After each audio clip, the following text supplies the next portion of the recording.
Hello! I thought I'd get on here this morning and introduce my new kit that I just put it on the website yesterday. The name of this is Fussy Hearts, and it is simply a kit of 3 beautiful hearts, one in pink, one in white, and one in red. The red and the pink are both Huffman batiks, and the white is available in 2 different fabrics. You get to choose. They're both Michael Miller Fairy Frost, and the one is white with silver glitter, and the other one is a little bit, I call it winter white, just slightly off white, and it has a real pretty pearl pattern to it. And this is what they look like. This is how it comes packaged, and you just put them in position and iron them on. And now I'm going to show you how to do that. First of all, I bought this tote bag and a zipper pouch you'll see later at one of the very popular craft stores that starts with an M.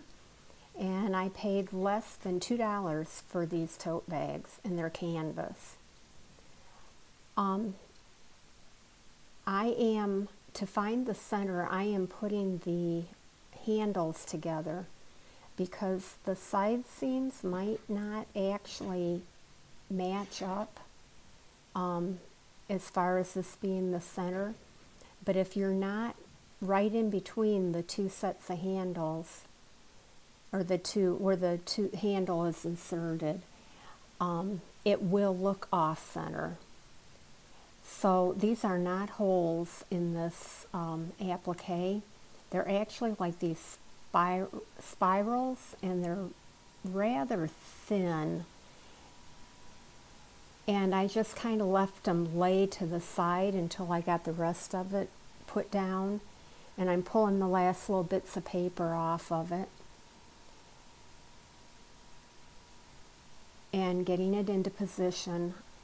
The fusible on these is Steam a Seam 2, and it's very tacky on the back, which is awesome because you can get it down and hand press it down and it's not going to move.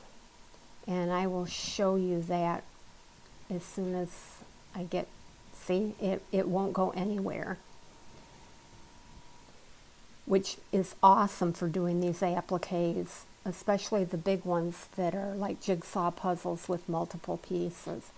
Now this is that zipper pouch that I got. I think it was around $5 or $6. It's canvas as well. And I have already removed the paper from the back of these, just so you know.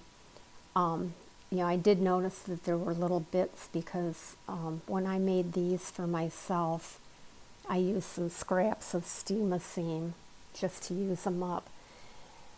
I'm measuring this to make sure I've got it in the center, and I have to move it a little bit to the left or the right. Getting it straight. Getting it even. You can see how easy it is to put these down. You just have to be a little bit careful. These are a little fiddly. You have to be a little careful when you pull the paper off, but that's not hard to do. You just be careful. And there's a little curly Q thing in the center of this that had a little bit of trouble getting it. It wasn't trouble. That was a bad word to use. I just had to play with it. And here I'm comparing it to the photo to make sure that I've got it looking like it's supposed to look. But nobody's going to compare it to the picture. If it's off a little bit, it is not a big deal. See, that's down tight, which makes it so nice, just so nice to keep them in place. Now this is just a square, it's a 9-inch square of the fabric. Oh, I didn't tell you. The hearts are 5 inches tall by 5.5 inches wide. And you can't see the glitter on that. I tried to get the camera to pick it up, but the one on the left is the pearly one. I'm using the glitter one here. This is a 9-inch square of fabric. It's actually the same Huffman batik that they're 1895 batiks. That's the name of the line. And it's the same one that red heart is cut out of. And I'm just going to put this on this little square of fabric because I'm going to turn it into a very quick and easy little pillow. We have little girls, and I'm folding it that direction to find where the center is vertically. Horizontally, I can tell by the point at the top and the point at the bottom. And I found my spot to put on the horizontal line. And there they are, all put into place. Now I am sliding them onto my handy dandy ironing pad. This has got a plastic backing to it, so you don't have to worry about I don't have to worry about messing up the cutting mat.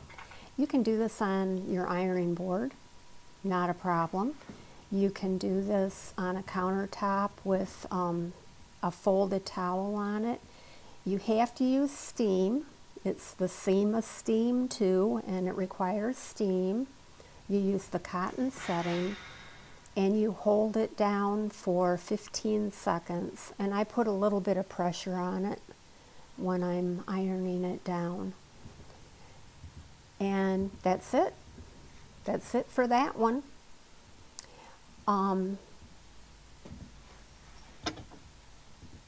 This one too, and with this being white, it probably would not have been a bad idea to use a press cloth over it. There was a little spot that the paper was still on, and I noticed it and had to take that off. A press cloth would have been a good idea only because I had a little bit of stuff on my iron that just discolored the couple places on the bag, but you can't tell it. I can see it, but that's only because I know it happened. But you wouldn't have been able to see what I was doing. But please note, I'm not sliding the iron. I'm just lifting it up and then putting it down over the next area that needs to be done. You have to make sure that you iron all of the areas down, but don't slide the iron because that'll move your applique. 15 seconds, I was counting.